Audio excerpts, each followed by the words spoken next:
Hello guys, this is your friend, What If Sing Short Stories, and this is the What If Dig on the Cafe with Debbie and Toga. And now this is where the story starts. Chapter 1. Izuku was left wandering the streets of Japan, covered in dust and grime, exhausted and ready to collapse because of it. That's when he found the building. It was abandoned, filthy, and had taken a lot of fire damage, but it was stable enough.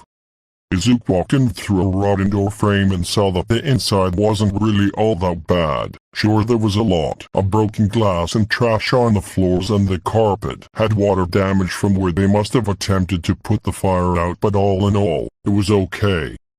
He could work with it.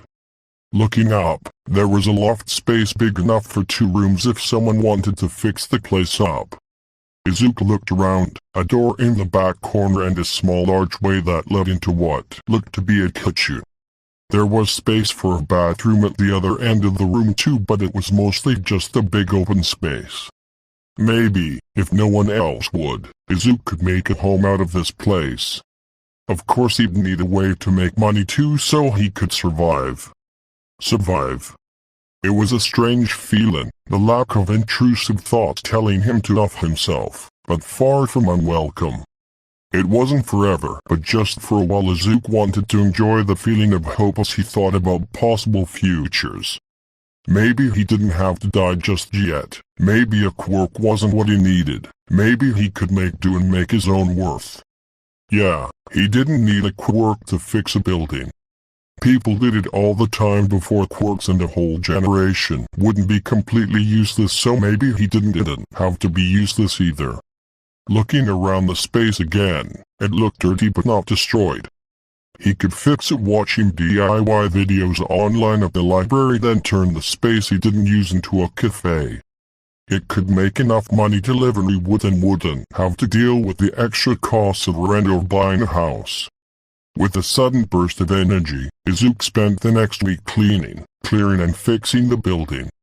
The main room was clear and just needed carpet, or maybe wooden floor would be better so it was easier to clean.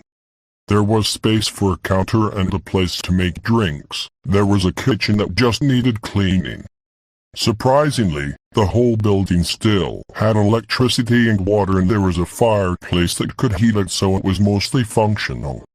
He wasn't sure what he wanted to do with the extra room, but it was clean and usable.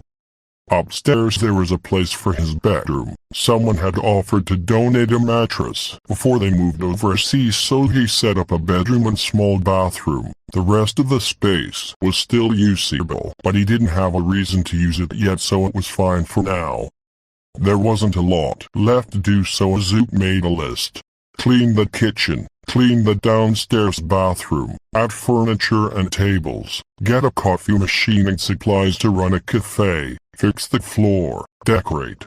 It looked like a lot, but if he broke it down it would only take a few days.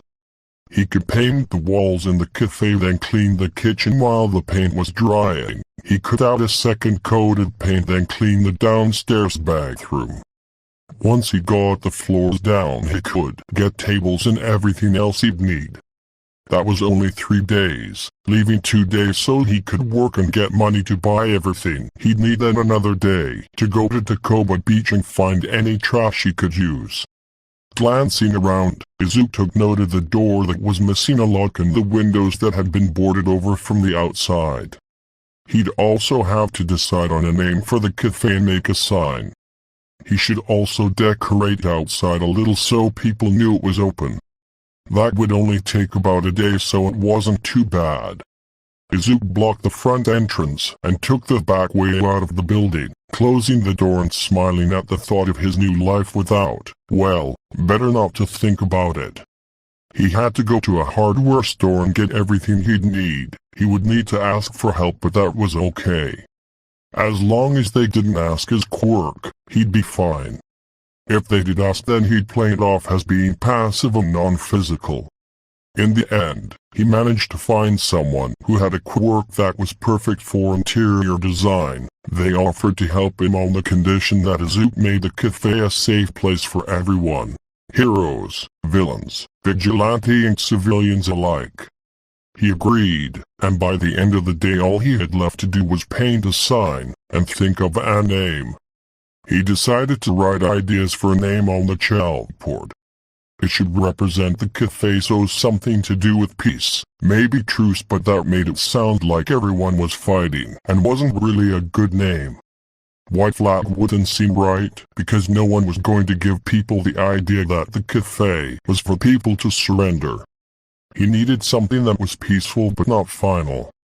There were 3 options left on the board: Ceasefire Cafe, Respite Cafe, or the Olive Branch Cafe. Izuku found his eyes closing while the thoughts finally slowed down and his mind could rest a little. He hadn't realized how exhausted he was until now. How long had it been since he'd slept? In his hyper-focus, he must have forgotten about basic functions. But he couldn't sleep yet. He still had to find a name and open the cafe.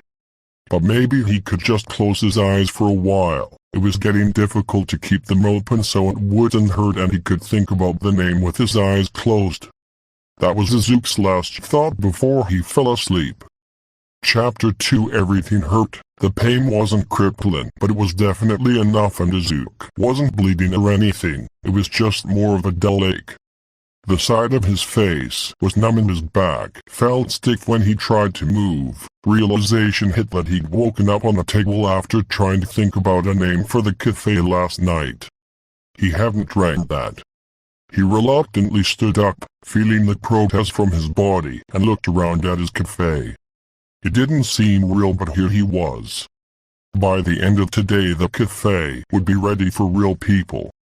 He knew it had a lot of interest from locals because of how many people had stopped to watch him fix the place up, so he wouldn't really have to worry about advertising. Izuku glanced back at the paper spread over the table. Ceasefire had gone down in his opinion overnight, so it was just down to Respite or the Olive Branch. This shouldn't be this difficult. Debbie didn't know what to think as the arsonist wandered down the street. Just over a week ago he passed here and the, now fully renovated, building was derelict. Now it was functioning. How? Deciding to take a closer look, he pushed the door open. He hadn't really expected anything but to see a child lay on the floor, surrounded by papers and sketching something was definitely far from the possibilities he'd come up with. He watched for another minute while the child chewed on the end of his pencil. He couldn't be older than a middle schooler, so why was he here? The child suddenly looked up and Debbie, waiting for the inevitable response of fear or panic, possibly some sort of vicious response if he was really unlucky, when the kid saw his scars, but it never came. Instead the kid stood up and walked behind the counter. "Hi, sorry about that. What can I get for you?" Debbie blue screamed. "I'm sorry, what?" he mumbled, still in shock. Then his brain seemed to reboot. "Kid, you do realize I could be a villain, right?" As if he couldn't get more confused, the kid just shrugged. Did this kid have a death wish or something? Sensing his confusion, the kid spoke up. "You're not doing anything right now, and I'm making this cafe a safe zone. Anyone can come here, as long as they leave any issues or debates at the door." There was a small hesitation. "I don't have a name for this place yet, though. A safe place." He didn't have to worry about being arrested for arson or vigilantism here. It was a good idea, a great idea actually, but would it even work? Would the kid be able to stop inevitable fights if they broke out, or stop heroes if they disregarded his rule? The kid needed security, so maybe, "You got any job openings?" The kid just blinked at him with a look of confusion painted on his face. "You're gonna need someone to make sure people listen when you tell them not to fight, and some help when this place gets busy." The kid seemed to think it over for a moment before nodding. "I've got a few questions, but you're right about security." Debbie hesitated but powered on anyway. "Ask away." "Okay, do you know how to cook and make drinks?" He nodded. The kid smiled. "Okay, how old are you?" Surprisingly enough, he had to think about it. "If I started living by myself since I was 12, that was 8 years ago, so I'm 20 now. The kid shook off his confusion at the spoken thought process. Okay, one more. What do you think about the quirk/power divide?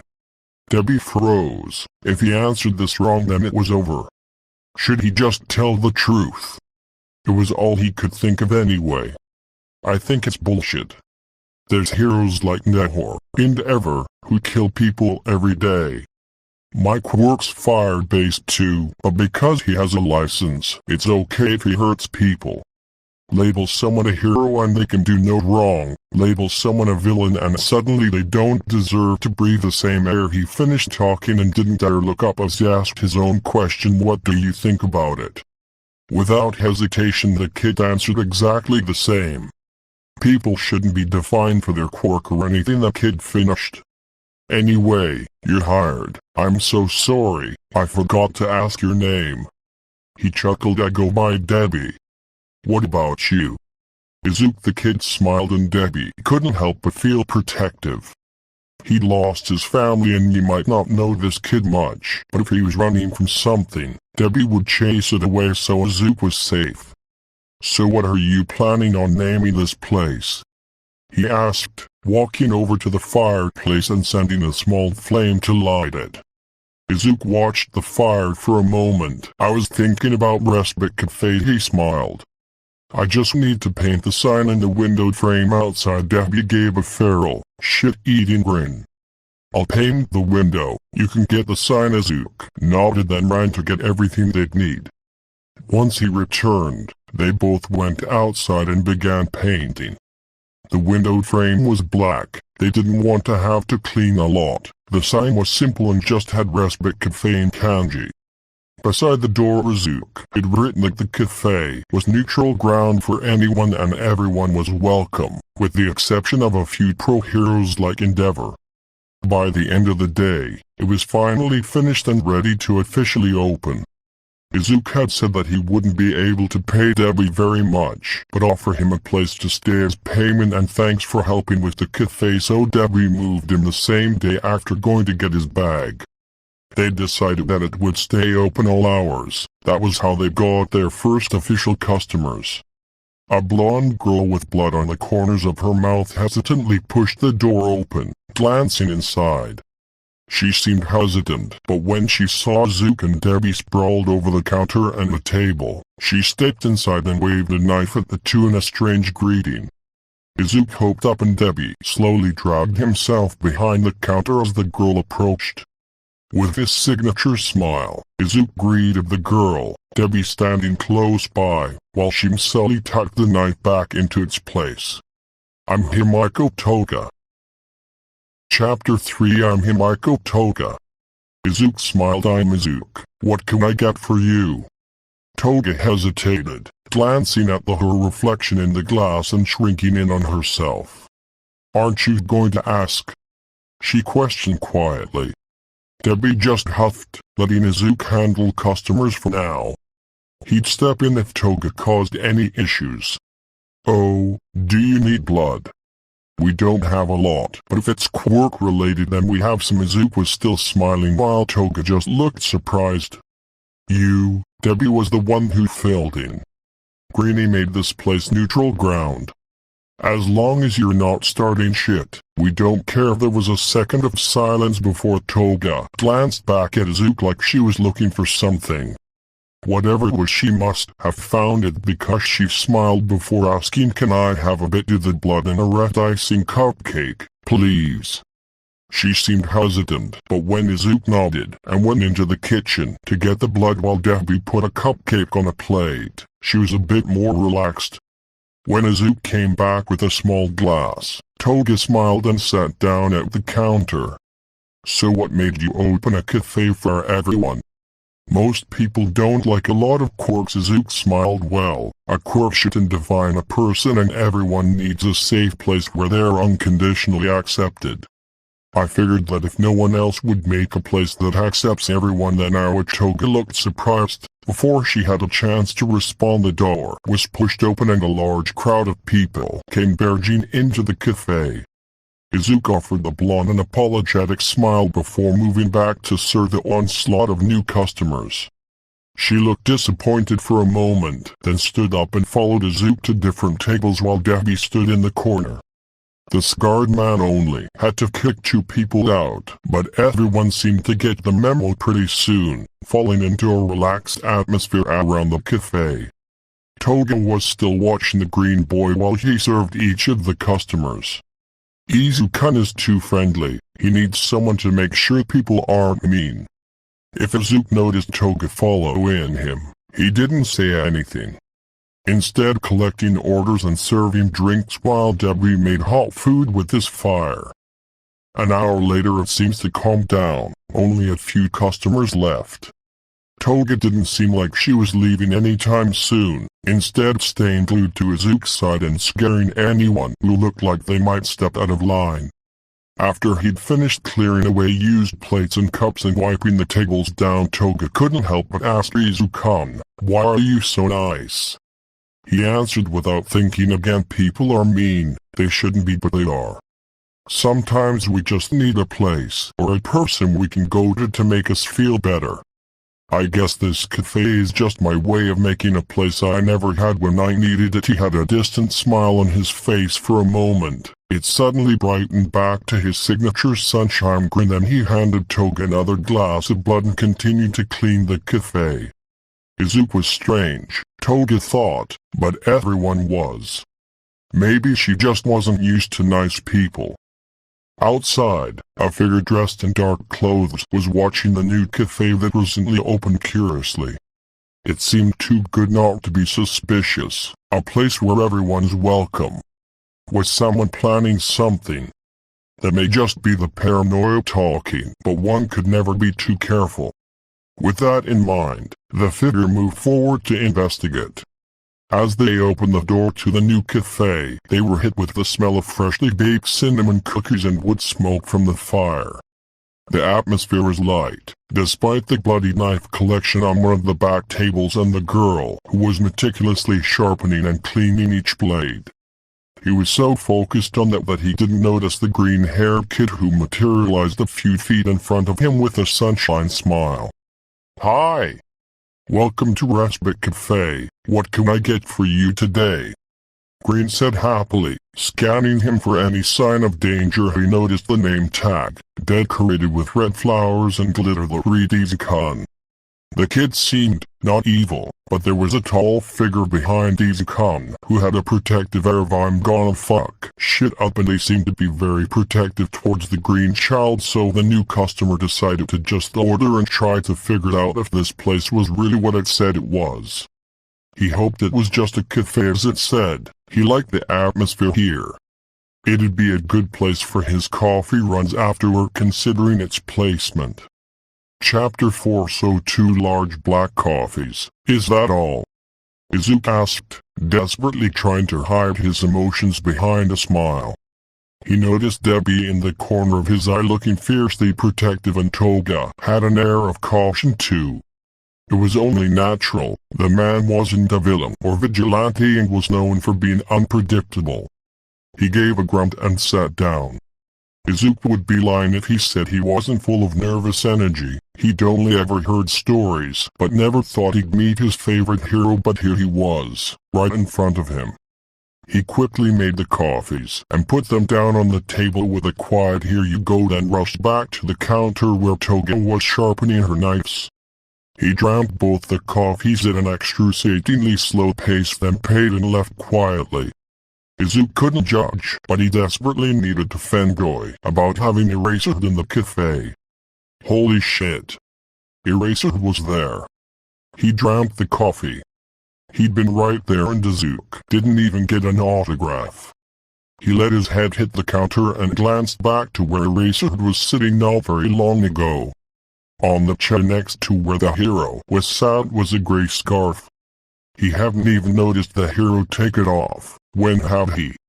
Wait, the scarf? If it was here, then that meant Eraserhead didn't have it. Without thinking, Izuku rushed to grab the capture weapon and run out the door to return it. He opened the door shouting to the hero to wait without calling out his hero name, just referring to him as Sir. Unfortunately, Izuku had the worst luck when it came to arrows. As he opened the door in a panic to return the scarf, he didn't notice the body on the other side of the door until he was crashing into them. He threw the scarf so it wouldn't get tangled or damaged, and it somehow managed to get caught on the top of the door and wrap around Izuku's torso and the person's ankle, tightening and lifting them both up. Izuku suspended and unable to move as the fabric effectively mummified him shoulders down. The other person was also suspended by his feet, his hands on the ground in a strange, sort of, handstand. Izuku vaguely heard Toga and Dabi sniggering somewhere behind him. He was just thankful the cafe wasn't as busy. All he had to do was untangle himself and the stranger. Then, the stranger, he glanced across to see a very bored, very annoyed-looking Eraser and flinched. Unfortunately, that meant the scarf tightened around him more. He probably should have expected that given how the scarf responds. It was designed to react to small movements combined with Eraser's minor and secondary telekinesis quirk. It was so cool. He fought essentially quirkless and relied on skill in finding logical solutions to the problems he faced as an underground hero.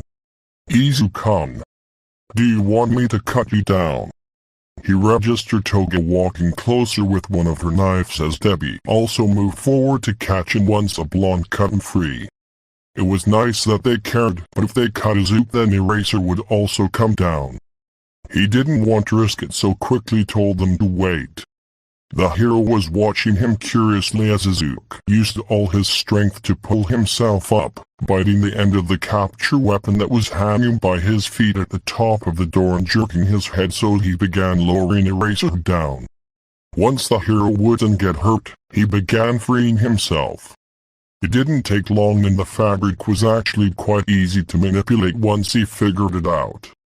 It only took 5 minutes for Izuku to get the scarf untangled before he handed the nightmare fabric back to the hero before bowing. "I'm so sorry, Eraser, sir. I didn't mean to run into you or get your capture weapon tangled, or tie you up."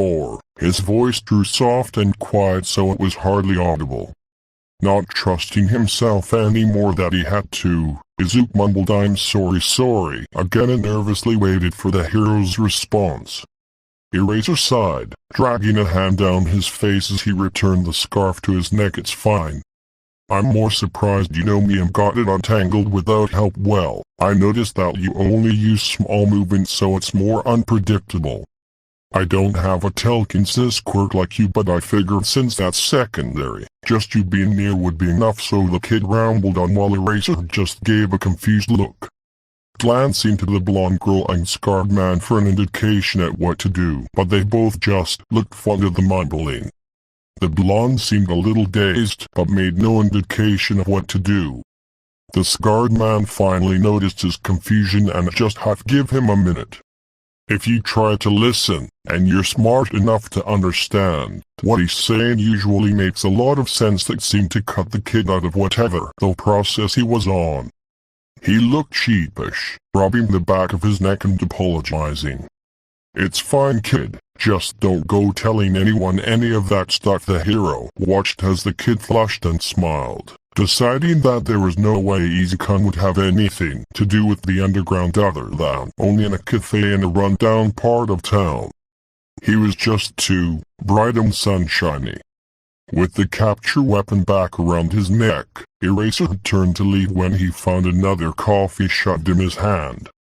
He offered Izuku a confused look, and the kid began explaining as an apology for the scarf, and a thank you for being of the good ones, and the kid was gone. Back in what he assumed was the kitchen. The kid was confusing, but, like the cafe, he had a certain charm. Almost like a kid when it is something cute but destructive, deciding to ignore whatever one of the good ends meant until he had enough energy to think it over.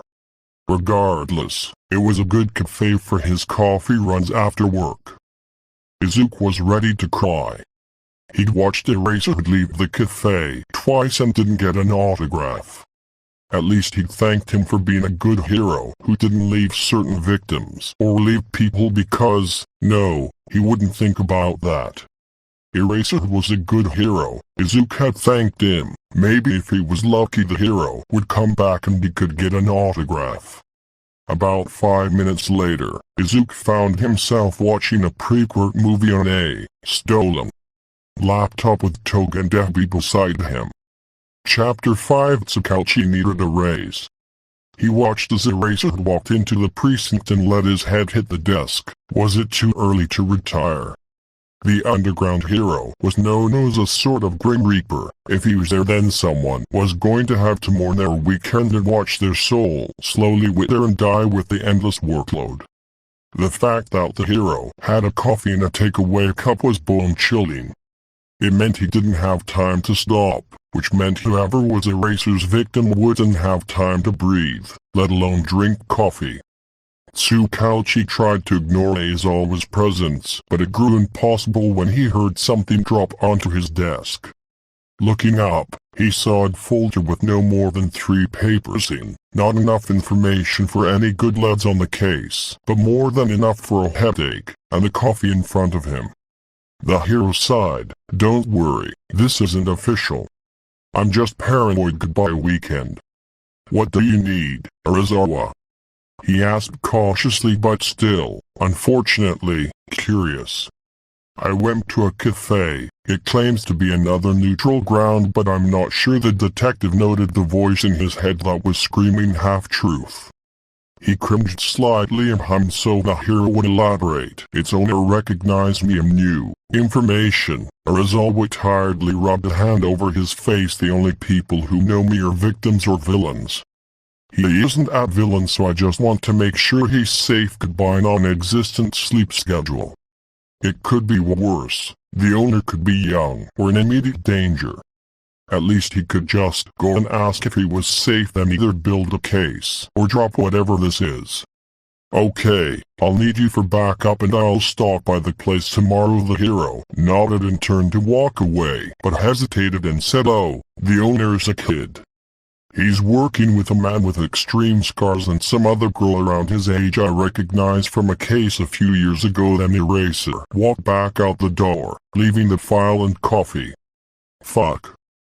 In the cafe, Toga was currently chasing Dabi, shouting about his horrible pre-work movie choices while Izuku mumbled to himself about the logistics and possibly of the Matrix with the existence of quirks. I told you we should have just watched The Lion King. The blonde yelled.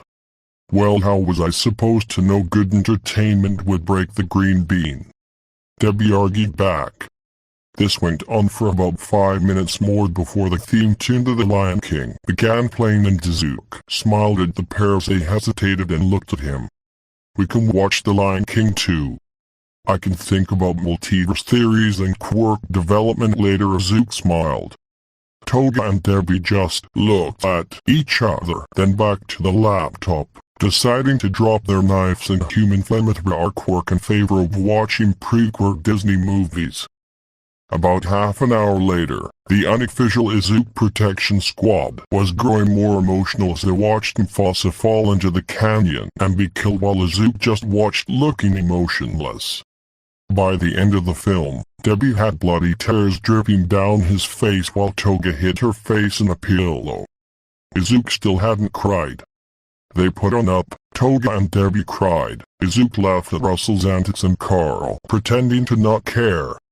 If Izuku's only reaction was a flinch when the house was set on fire, it was only his business.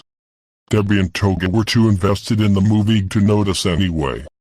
By the end of the movie, Toga noticed that Izuku hadn't cried or reacted other than laughing quietly to himself throughout the entire time they were watching. She decided to bring it up later. Hopefully Izuku would talk to her, but it was his choice and she wouldn't force him. I don't want to cry anymore. Why don't we watch the Pixie Hollow movies next? The blonde smiled, not waiting for an answer before putting the first Pixie Hollow movie on. They spent the rest of the night curled up watching old movies and getting up to serve the occasional vigilante or morally great person who stopped by for a coffee or to look at the new cafe. A man in a dark hat and artist gloves wandered in, looked around, picked up a can of Coke and putty money on the counter, then walked back out again without saying a word. Izuku put the money away and made a note to give the heady guy his change if he ever saw him again, before sitting down at one of the tables and letting his mind wander back to the possibilities of a quirk strong enough to make a realistic matrix and the ways to combat such a quirk. Dabi and Toga were both asleep, so Izuku had a lot of time to research. The cafe was doing well, but it would be good to have a bit of extra money. Maybe he could sell analyses. It wasn't good, but it was a basic understanding of how quirks function, so if he sold a few facts then, hello. A voice called out, snapping him back to the world. Are you Izuku? Looking up, he saw a man in a green coat with a purple fur hood. He was wearing gloves and a black surgical mask on his face. Contact quirk. Izuku nodded. That's me. What can I help you with? Apparently people can't get arrested here. I need fruit. Preferably apples, but anything will work. The man looked at him and cringed. Do you have any gloves? I don't want anything to be tainted by your curse, of course. But what curse? If you don't mind me asking. That is, he turned and pulled on a pair of latex gloves from under the counter while the other replied. Quirks, he said, as if that answered everything. He'd never met anyone who didn't like quirks. People discriminated against specific people's quirks, but never as a whole. It was interesting, but it was obvious the man was done talking for now. Izuku just nodded like he understood and mumbled a quiet "good that I don't have a quirk" then, before disappearing into the back and returning with a bag of apples and other fruit. He didn't notice the man's new expression as he paid and left. Chisaki was. He didn't know. Whatever he was feeling, it was definitely strange. He'd found a new cafe that claimed to be safe for all people and wanted to see for himself that it was true. When he met the barista, he thinks the name tag said Izuku. He was one of the last few good ones. One of the last quirkles. Chisaki decided that whatever happened, he'd listen to the savior child. Maybe trying to recruit him. Regardless, he would protect Izuku because he was one of the last good to combat evil that came with curses. Chapter 6. Izuku watched the news in horror with the other 20 or so people in the cafe. A hero duo known as Waterholes were fighting the villain Muscular, and it wasn't looking good. Suddenly, the door to the cafe burst open and a child ran in and made a beeline for the TV. Izuku recognized him as the hero's son. He'd seen them in civilian form a few times at the park by his old school. He moved next to the kid and just sat at his side, staying a small distance to give him some space, but just enough that he'd know he wasn't alone. No one questioned him or what he was doing, and he was very grateful. The kid shuffled closer to Izuku, eventually half leaning against his shoulder while his eyes focused on the screen. Izuku wrapped an arm around the kid, comforting but making sure nothing would be over the top or overwhelming. They watched as the villain began tormenting the heroes, unable to hear the words, but knowing they were toxic. They watched as the heroes gave their all, waiting for backup by fighting with every bit of energy they had. They watched as everyone made it out as more pros got to the scene. They watched as before they made it out themselves, Muscular murdered the Waterholes duo.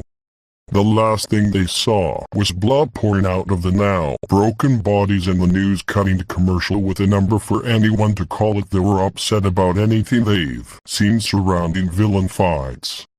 The dark-haired kid barreled into Izuku, hiding his face in his head and letting out silent tears.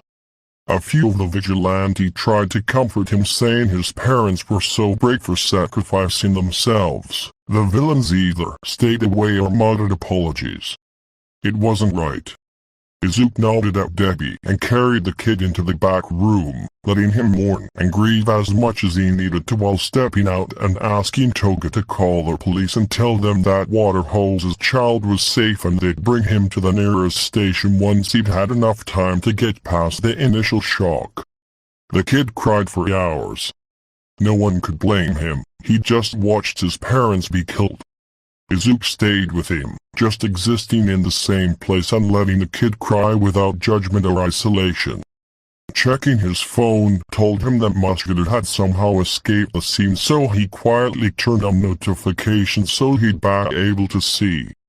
After another hour or so, there was a loud noise outside the door to the back room. Trusting Dabi to handle it, he simply returned to comforting the kid. Unfortunately, that didn't end well when Izuku heard someone knock on the door. He went to open it, but someone beat him there.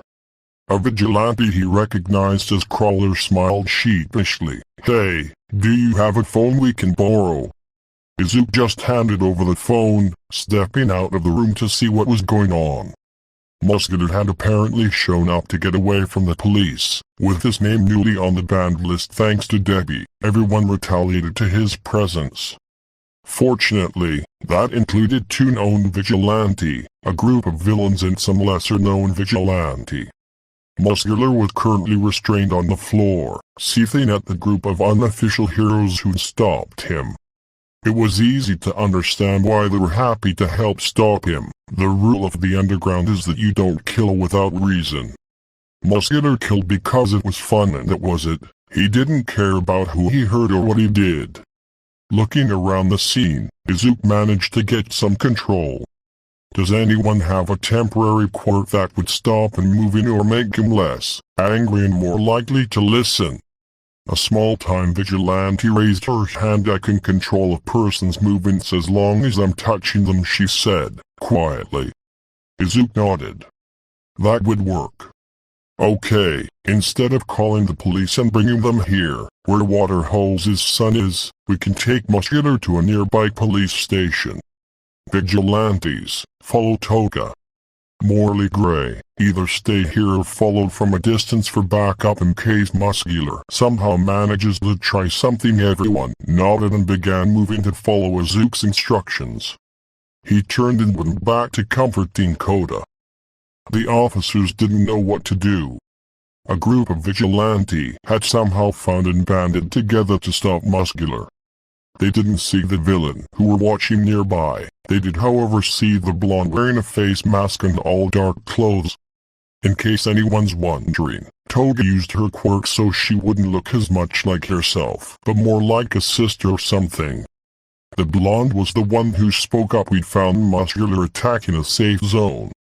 Everything we did was well within the law and in self-defense. None of us can get arrested." She recited the words Izuku had told her to say if she'd ever need to get out of this type of situation, while the officers nodded dumbly.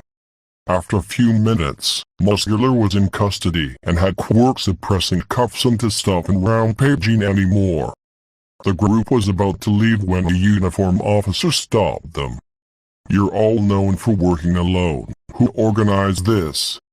Toga smiled dangerously. "We'll give you a clue. He doesn't judge us for our past and lets us have a positive future and a safe place to go with that." The group disappeared and returned to the cafe for free coffees for anyone who helped arrest Muscular. Koda didn't want to leave the cafe, so he ended up staying for a few days until a hero came to collect him. Izuku promised that he could come and visit whenever he wanted to, but Koda still didn't want to leave. Instead of protesting, Mandalay said that as long as he promised to call, and if it was okay with Izuku, then he could stay. They agreed, deciding that it would be better if he was comfortable while he was grieving instead of moving to a whole new area outside of the city. Once he felt okay too, he could go and live with the wild pussycats. Until then, he was welcome to stay in the cafe. Toga filled him in with what happened when they turned in Muscular, and Izuku couldn't help but think Clue would be a good name for an informant. Not that he'd ever use it. He just thought it was cool. Chapter 6.5 Izuku hadn't slept in a while, instead decided to trade rest for excessive amounts of caffeine so he could research ways to use his analyses. So far, only 2 of them were legal. That wasn't necessarily an issue if he made sure it was all anonymous though, or as long as the heroes and police didn't know it was him. That was another thing. He now had to figure out how to look after Koda. Looking across the cafe, he saw the kid trying to talk to Debbie. The flame user wasn't responding much, just one-word answers while Koda asked a million questions. One of the customers walked over to them, said something and left, leaving Koda unresponsive and suddenly quiet. Debbie tried to cheer him up, but it only seemed to annoy him more. After a few more minutes, Koda decided to just walk away and spend some time upstairs where his room was. They'd managed to make the upstairs area into a few small rooms, each equipped with a bed and a few drawers for clothes and belongings. It wasn't glamorous by any means, but it worked and gave them all some privacy if they needed it. Izuku decided to leave Koda for a while, then he'd go and check on him in about an hour once he'd had some time to think and gather his thoughts. Koda was, never mind. Emotions are hard. He was sad about losing his parents, but grateful to Izuku for everything. Then he was angry that everyone kept telling him that his parents' death was a good thing, like they were always going to die. And that was the truth. Then he was also angry at his parents for planning to leave him. The walls started feeling like they were closing in on him, like he was trapped. He just didn't want to think. Maybe Izuku would let him sit around him. Debbie was cool, but he didn't like talking much. Ken needed to talk right now, anything to stop him thinking about his parents. Making his way back into the cafe, he spotted the green-haired teen talking animatedly to a man with black hair and a mask over his face. He wanted to help with something, so ran over and stood in front of Izuku to protect him like Debbie. Izuku always looked after people, so Koda could too. The man flinched back, his eyes wide with fear, and Koda huffed triumphantly. He could look after Izuku like Izuku was looking after him and Debbie and Himi-chan. "Oh," Izuku's voice sounded behind him. "This is Koda. He's about the same age as your daughter, I think." The man seemed tense but didn't seem too dangerous. Koda stepped beside Izuku and let the green rest a hand on his shoulder. He probably wanted to be reminded that he was safe, so he'd allow it. It wasn't that the man scared Koda and he wanted to feel safe. It wasn't. Instead of responding, the man just nodded, muttering a small "until next time" and leaving. Koda beamed up at Izuku, then followed the team while he cleared tables and took orders. Chisaki had arrived at the cafe about 30 minutes after Koda had gone upstairs. He'd asked for apples and something sweet that a child would like, saying his daughter was living with him. He and Izuku had spoken for a while, and the man had even agreed to come in every week for fresh apples. Izuku had suggested bringing his daughter, but he disagreed, saying her curse was too dangerous since she couldn't control it.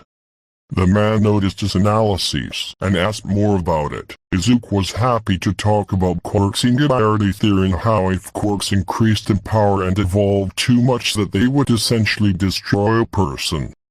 Overhaul also asked if Izuku sold his analyses or if he would be able to analyze a quirk on commission. He'd said he wasn't sure, but he'd think about it. Izuku still hadn't asked about the whole hatred of quirks thing when Koda had run in front of him. Chisaki had recognized him as being a hero's child, and his aversion to quirks caused his to halt in whatever he was saying. Izuku had introduced Koda, but the man quickly left with the 5 regular apples and 2 candy apples. After he left, Koda looked back and asked if he could help around the cafe, just taking orders and things like that. Izuku had agreed, but noticed how he pulled on a surgical face mask and covered his hair with a hat so he wouldn't be recognized. He could understand why. It was hard to understand why people were so grateful for his parents' sacrifice as a kid. He just needed someone to tell him that it was okay to grieve, because as much as they were heroes, they were his parents first and he'd lost them. He was allowed to be sad or angry or hurt or anything because he was the one grieving his family. It was one of the things Izuku hated about hero society. The families weren't allowed to feel anything because as long as the hero did something good, it was a heroic act and they should be so proud.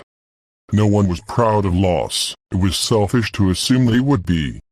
Maybe Izuku could try and change some parts of Hero Society. He could use the name Clue as an alias and make everything anonymous. He could be the hero for the people who didn't get saved by real heroes. Chapter 7. Tsukauchi walked up to the cafe to meet Eraser and check if Izuku was safe. It was supposed to be easy enough for today. It should have been easy. Unfortunately, his job sucked and he couldn't have nice things. He was about to open the door when someone pulled it open from the other side. He was about to bow in thanks when he saw a man recognized as the hero killer. This is a safe zone. If you're here for trouble then leave, the man said before walking back inside and standing by a green-haired teen who was talking to a man with scars. The Waterholes duo's son was coloring a sign and handing out leaflets to anyone who passed him, and the blonde was sat beside him sharpening a knife. The detective had no idea what was going on, but all the other customers seemed to be reading a copy of the leaflet Izumi Koto was giving out. He walked over and took one off the table, mumbling an apology to the kid who'd lost his parents. The pamphlet looked like it was written, but it was clearly a fake handwriting and a photocopied version of the original. The title was the first clue and it seemed like an introduction, but more. It was a threat or a promise, depending on where you stood with the Hero Commission. Eraser arrived sometime after Tsukauchi, giving him a concerned glance, then walking over to the green-haired kid at the counter.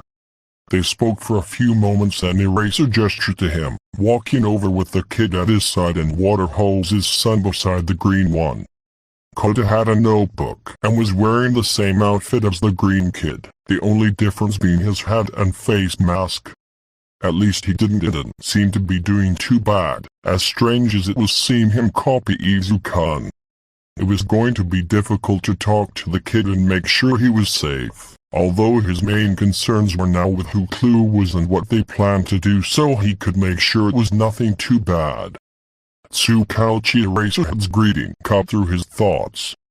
He greets the hero with a nod and bows to Izuku. My name's Tsukauchi Namosa. I have to tell you that my quirk is already active. It's called Lie Detector. Izuku just smiles. Thank you for telling me, detective, but no one here really cares about quirks.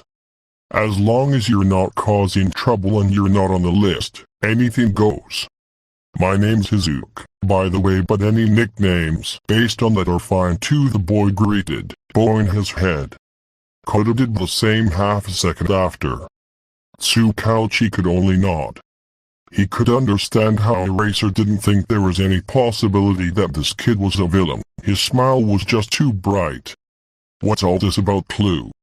He asked. First step was making small talk. Then he could get more info. Izuku seemed to brighten at that. Oh, they realize what's wrong with a lot of heroes and want to save everyone. The heroes ignored. He nodded again, making small talk and listening to each thing Izuku said as he became more animated with each sentence. At one point he waved at the scarred man who sent a blast of blue fire into the fireplace. The flames passed over Izuku's head, but he didn't seem too worried. Maybe he was safe here after all. After half an hour, Stain walked up behind the boy. Izuku, I have a question for Clue. Would you be able to contact them on my behalf? Izuku just smiled, apologizing to the detective before pulling out a phone app sending a text. If Izuku could contact Clue, then could other people? Was it just trusted allies? There were so many questions and the boy in front of him had the answers. But he couldn't get them yet. Izuku was freaking out. He was talking to a serial killer who thought he was worthy of something living. He wasn't sure, but Stain had started calling him the worthy, and when referring to his Clue identity. When others were around, it was just some variation of Izuku.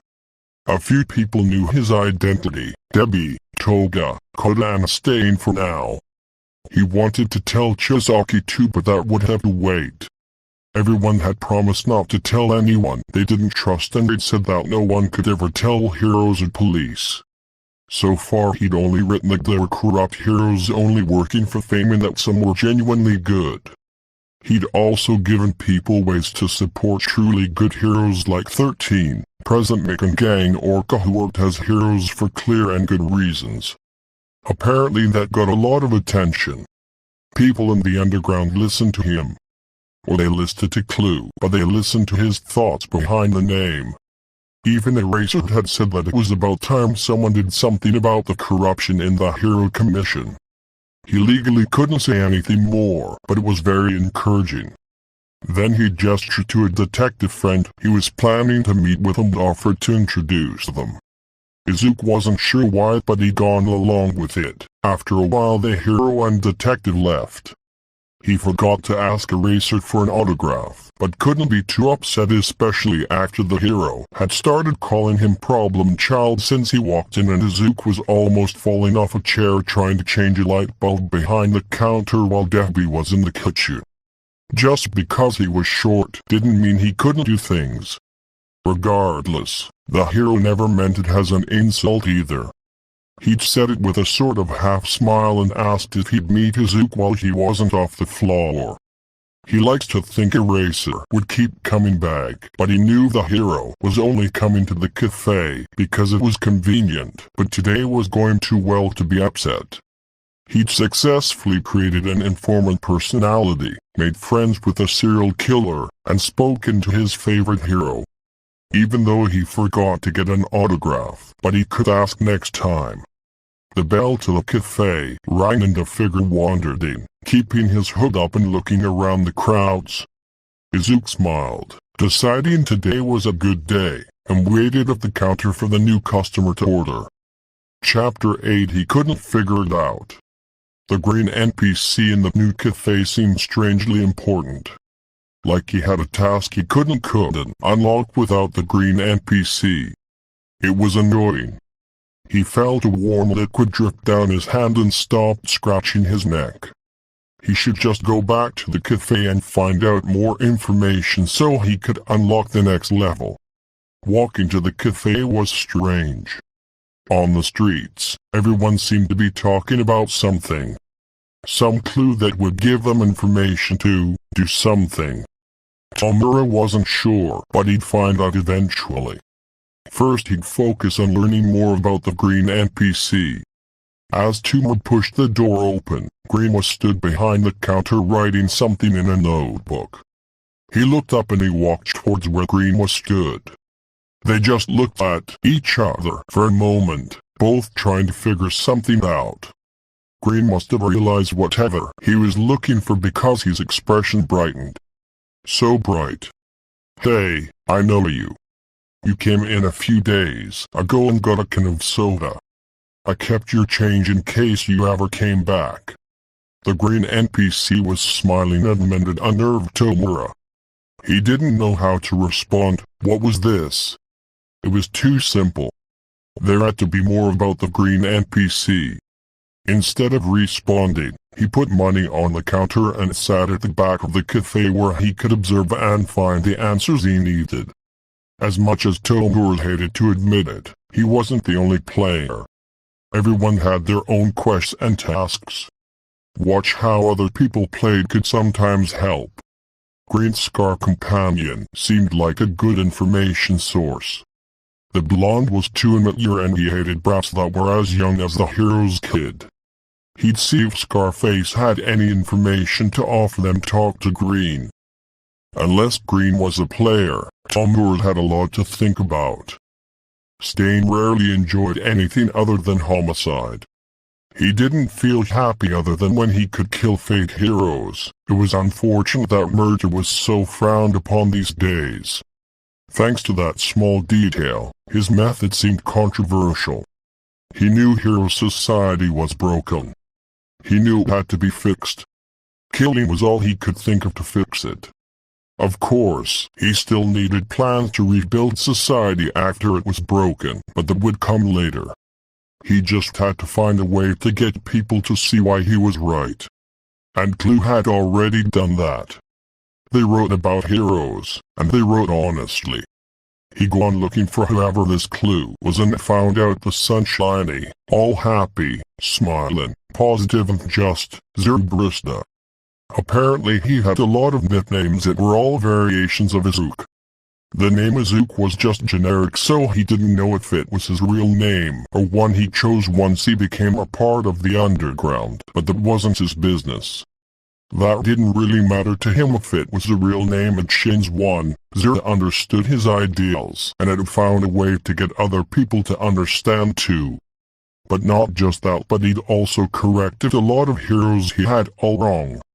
Take Inganim. He didn't spend a lot of time patrolling and didn't have any of the best stats. He was fast, sure, but more of a hero who needed to be in a team but didn't want to work with others for whatever reason. Zero pointed out that he was a great hero. He volunteered and donated to charities. He had a family. All his sidekicks had fair pay and he credited each one in all his reports when they helped out. He was never seen working with anyone because his speed was unmatched. Usually he'd rush in and scope out what was needed so he could get the correct backup. He also prioritized civilian safety while never unnecessarily harming the one he was fighting. Zero had opened his eyes to a whole new definition of hero that he'd not thought about and done it respectfully. He also made good drinks. Stain decided he would protect him, even if fake heroes wouldn't. Without thought, he opened the door to the cafe, walking inside and ordering his usual from Zero before sitting in a corner and watching the comings and goings of respite.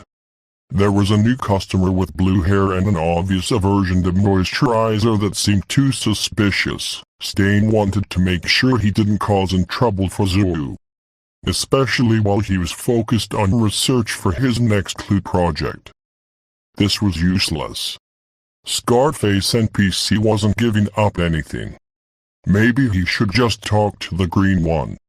The more he watched, the more he knew he was either a player or a very important NPC.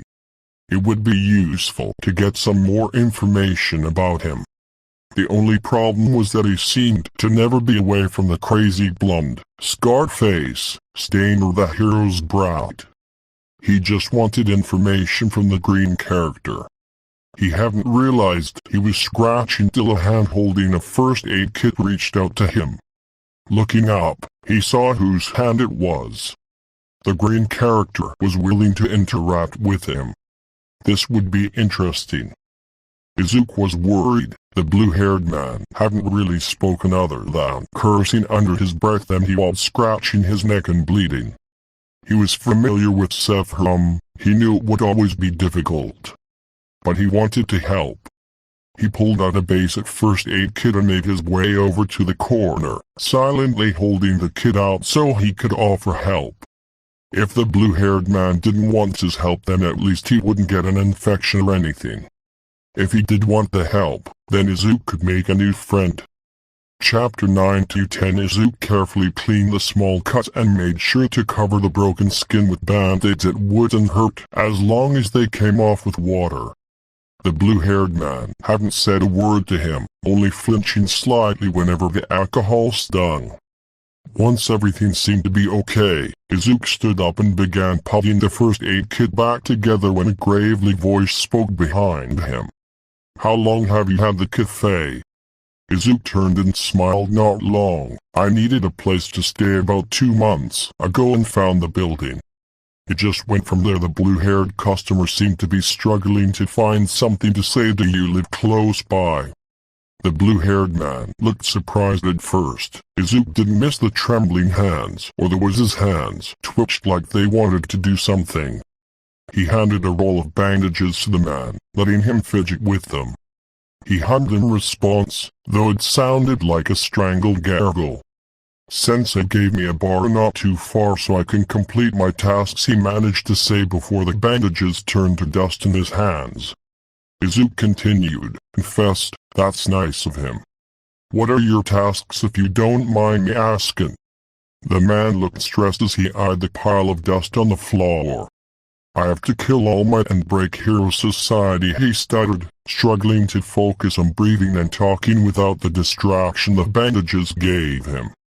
He always seemed to have one finger lifted, a 5-point contact disintegration quirk. Izuku thought about how he could help.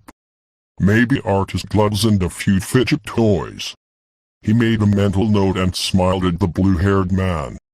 I've heard a few plans for collapsing Hero Society, but no one else really has planned to kill All Might. It's cool that someone else noticed he isn't all that good. Do you have a hero that you'd like? He reached back to his neck then hesitated. Izuku gave him another roll of bandages erased. He's one of the cool ones, but he still doesn't save everyone. Yeah, I like Eraser too. He's my favorite hero. He's come to the cafe a few times. Chew at that. The man seemed to brighten up. He came here. Will he come back? His hands twisted the fabric, his shoulders slightly relaxing over the course of the conversation. Izuku nodded. I hope so. He's come a few times and has a regular order, so it's likely that blue-haired customer hummed in response. Hands fumbling as he disintegrated the other roll of bandages, and he stood to leave. Once 3 fingers wrapped around the door handle, he paused. My name is Tomura Shigaraki. By the way, it took Izuku by surprise, but then he smiled brightly. I'm Izuku. Any nicknames based on that work? Chew with that. Shigaraki left, clicking the door shut behind him and leaving Izuku to brush away the disintegrated bandages on the floor. Atsuhiro loved the underground, his showmanship and afternoon tea. It was rare that he could find a place that would serve him given his career of theft, and it was unheard of that he'd find a place where his loves in life would collide. He noticed the cafe and how many known criminals had been seen there. After some searching and stumbling on someone called Clue, who mentioned that they frequented Respite Cafe because it was a safe zone and a good place for information or making connections.